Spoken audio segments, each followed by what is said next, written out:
So, a lot of time has passed, and I figured another tier list was due with how many styles have been shaken up since November. Also, making a new tier list was the most voted choice in my Discord server, so I decided to put this ahead of the other guides. Oh, and about the other guides, my computer blue screened a while ago and had to get repaired, so I lost all the process on those. I gotta start over. Anyway, I don't want to keep you here long, so I'll just say what I said last time. I'll start from worst to best, ordering styles purely based on strength. Like, if I gave each style to a bunch of total noobs, who would start winning the fastest and why? This list will also include the new styles Supernova and Dragonfish, and you may notice a few pretty heavy shifts in the order of the styles from the last tier list. I will not be including shinies, since they're just reskins of already existing styles. So, let's get into it. Number 25 is Turtle. Unfortunately, Turtle still sits at the bottom of the pack. The simple reason is that it really hasn't changed at all in the past few months, so it suffers from all the same problems. Its swings chew through block, but have some of the worst anti-hail in the game. The punches are also just unreliable and slow, with some terribly bad dashes that just don't make escape easy. While this style does its gimmick very well, it's unfortunately not a gimmick that's viable beyond playing extremely passively, and even that doesn't really give Turtle an advantage. Number 24 is Ippo. Ippo also has not moved since the last list. Again, it just suffers from the same problems it used to. The Dempsey roll is unreliable and incredibly difficult to land, and even when you do land it, there's never a guarantee it's actually going to give you any progress on taking out your opponent. Your swings and dashes are super average and don't exactly give you an advantage in basic combat, so Ippo really forces you to make use of the general game knowledge that you already have. There's a possibility to pull off super specific techniques and maneuvers with the Dempsey roll that offer a helping hand, but like before, there's no guarantee those moves will work over and over or help you with anything. In general, you're better off picking a style with better punch stats, since Ippo's main gimmick tends to stop working anytime you fight someone with a brain in their head. At number 23, we have Trickster. Trickster has had it rough. While it used to be an absolute god, an undeniable top tier of the game, it has gradually been power crept by other newer styles, and without updates it has fallen dramatically. This might change in the eventual future, but for now it's stuck as a low tier. Its swings are slow and easy to see, and are relatively lackluster aside from doing some decent base damage. It still has the same strange dodges it's always had, but this makes a minimal difference in 2026 when there are many ways to counter and deal with styles that have good dashes. While Trickster used to be the only style that can move fast, many others like Freedom and Kronos have eclipsed it to make it look pathetic in comparison. Trickster is generally never used aside from new players and the occasional veteran for all the right reasons. At number 22, we have Hammer. The master of cheesy gameplay, Hammer remains being a buggy mess with either too much success or none at all. The reason it's placed this low is simply due to lack of consistency. The body blow, its primary gimmick, is entirely ping reliant, meaning it requires a very good connection to be able to avoid. On top of that, if the Hammer user has a bad connection, this boosts the chances that the body blow lands due to rollback often favoring them. This creates scenarios that feel extremely unfair, as you can run into a Hammer you cannot escape due to them endlessly landing the buggy move with very high damage. That aside, if you can dodge the body blow consistently, it's totally powerless and has nothing going for it. Using Hammer is entirely a gamble. It does not produce the best results unless you can use the body blow wildly and unpredictably outside of trying to tear away someone's guard. At number 21, we have Bullet. While Bullet has gotten some changes recently, it's still a difficult style to use, while others simply do its job better. Currently, Bullet does very high base damage and anti-hail, which can let you rip people apart, but its block damage is incredibly poor, which generally means you can never do this in the first place. Bullet feels like it lacks options. You have to land your strong counter hits or die trying. Otherwise, its offensive game is minimal and its poor dashes don't help to make up for this. The bullet jab as a mechanic is pretty much non-existent unless you're fighting someone who has never dealt with the bullet before, so there isn't much help there either. While your counters and heavy attack are strong, you rely entirely on landing them consistently and super quickly, because otherwise it's generally impossible for Bullet to gain a lead and deal noticeable damage. At number 20, we have Corkscrew. Corkscrew is a style that exists. It's sort of stuck in a bit of an identity crisis, and nobody's really figured out what it should truly be. Right now, it's doing the same thing that it's always done, which is heal faster and regenerate block faster. These gimmicks are pretty good on their own and make Corkscrew a noticeable tank, which often has speedsters with low damage struggling to keep up. Sadly, Cork doesn't deal much damage itself, as its punches are pretty poor and overall just don't do a lot. Its heavy is pretty strong and is an amazing tool if it lands, but the windup it takes often has people only landing it through perfect dodges. If you can keep a good rhythm going, Corkscrew can be useful, but you have to offset your lack of damage with sheer tenacity and skill to keep up. Cork can be terrifying in the right hands, but in the wrong ones, it's prone to just walking backwards and getting 3-0'd. At number 19, we have Basic. Good old Basic, jack of all trades, but master of none. It simply sits as an okay style. There's really not much to say about it other than it's a great style for beginners, as you'd expect. It's not particularly good or bad in any category and has no gimmicks. Basic is perfect if you want something relatively reliable, though it lacks any mix-up or changes to its playstyle, so it can't really go any higher than where it is now. It's purely a middleman for testing skill and practicing, which is okay with me. At number 18, we have Iron Fist. Iron Fist is built to maul you, and it's certainly good at that. It inflicts self-damage when it lands heavy attacks, and its light attacks can chew through almost any defense someone might have. While it's certainly got a lot of brawn, it doesn't last very long against smart players. People who know how to perfect dodge and avoid any attempts at heavy attacks are going to throw Iron Fist for a loop and make it crash under the pressure.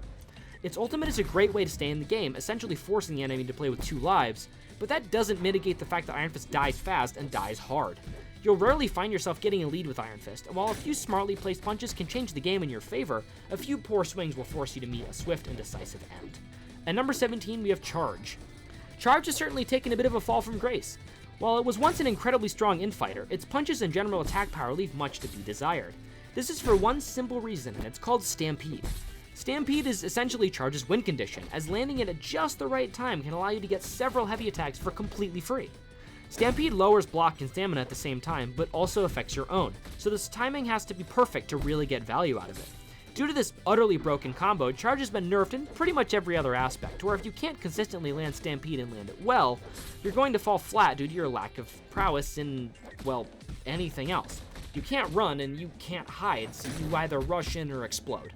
At number 16, we have Hawk. Hawk has also dramatically dropped off as more and more people have discovered its weakness, passivity. While Hawk in its ecstasy mode can be overwhelmingly destructive and fast, its bloodlust and base modes aren't nearly as strong. Since Hawk is the definition of a snowballer, finding an opponent that knows how to keep distance and prevent you from landing punches essentially means you're forced to play in your worst state. Hawk can flip the game around with simply 1 or 2 good attack patterns though, so that doesn't mean it can be underestimated. The swayback gives it a great way to stay up close with less risk, but Hawk's viability matters entirely on how much your opponent is willing to actually engage with you. You'll win the infighting game, but a smart outboxer will have Hawk desperately advancing to little avail. At number 15, we have Wolf. Wolf has shifted a good bit with some changes to the overall state of the game. It's still incredibly good at mix-up and keeping opponents guessing, with every attack pattern potentially being different and giving you that extra hit. However, the White Fang is currently less reliable because it can't be fully triggered on counters anymore, meaning your entire play has to revolve around setting it up rather than just good timing. Wolf's attacks are strong and capable, able to get through most blocks without too much trouble, and being able to set it up for disgusting true combos. With less and less of its combos being actually guaranteed though, Wolf has to do triple the effort of the average style in order to really deal damage and keep up with an equally skilled opponent. You may find yourself gasping for air against a skilled Wolf, but that skill takes a lot of effort and practice that may be better spent on simpler styles. At number 14, we have Long Guard. Long Guard is a sturdy, reliable outboxer, but that's pretty much it. It's been about the same since Ubg'S release with some slight stat changes and will probably keep doing that forever. It's currently the only style in the game to still possess whiff counters, which are counters you can land just after an opponent misses an attack. It has strong range, medium damage and block damage, and dashes just a bit below average so it can't run circles around people. It does its job well and excels at poking for small, quick counters, gradually chipping opponents down while keeping itself at a safe distance. Long Guard requires consistent and smart gameplay though. You have to be willing to be patient with your attacks for the entire game.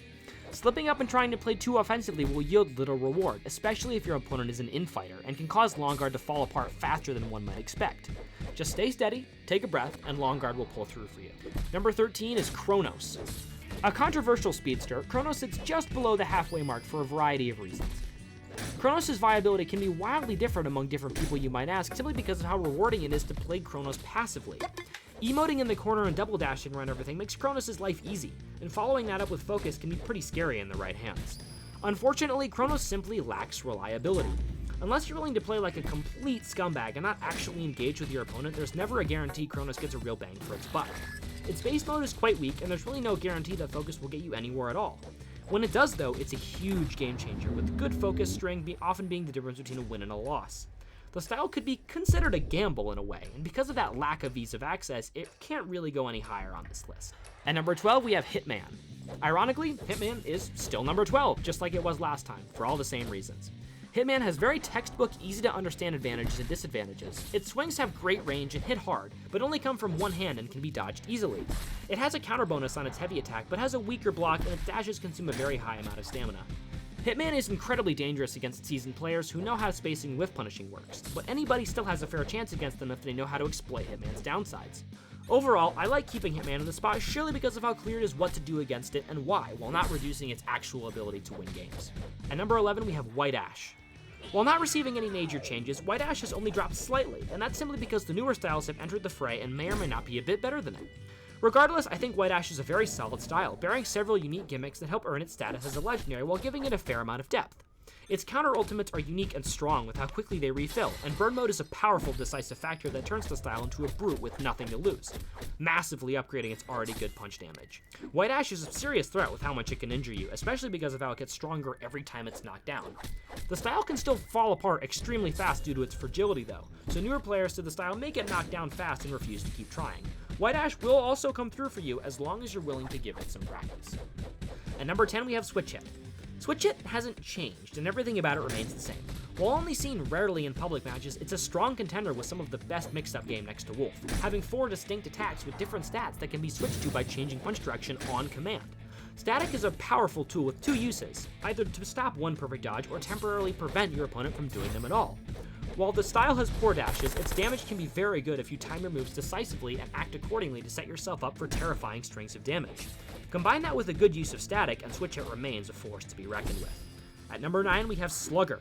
Slugger has noticeably fallen, and many may be wondering why. The answer is simple: the style is predictable. The heavy attack, while still incredibly strong, is still hard to land naturally. Furthermore, the only thing Slugger has is its punch damage, as everything else about it is below average. However, landing Slugger's punches are immensely satisfying, dealing very high damage and anti-heal to offer almost no chance of recovery. Don't underestimate Slugger no matter what, as it can completely tear you apart in under a minute if you aren't exploiting its weaknesses. It can be countered and dodged pretty easily, but if you can't do that consistently against the Slugger, you'll get absolutely decimated no matter what style you're using. At number 8, we have Smash. Smash is similar to Slugger in the sense that its punches can chew through anything, including its horrifying heavy attack that can delete any block in merely one hit. Smash is a reliable and tanky style that can soak damage and deal it in tandem.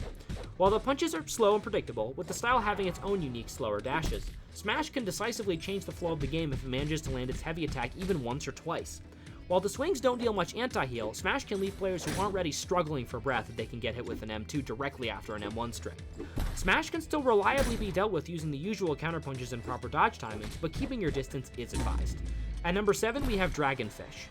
The current newest style, Dragonfish, is the reworked Kimura, and it is incredibly solid and fun to use in the right hands. With its light attacks building up a passive meter, enemies will find their maximum block health deteriorating the more that they're hit.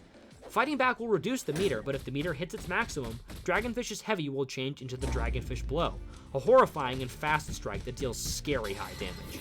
The best way to reliably counter Dragonfish is to fight it with equal aggression, giving it no room to breathe and ensuring that your block doesn't suffer.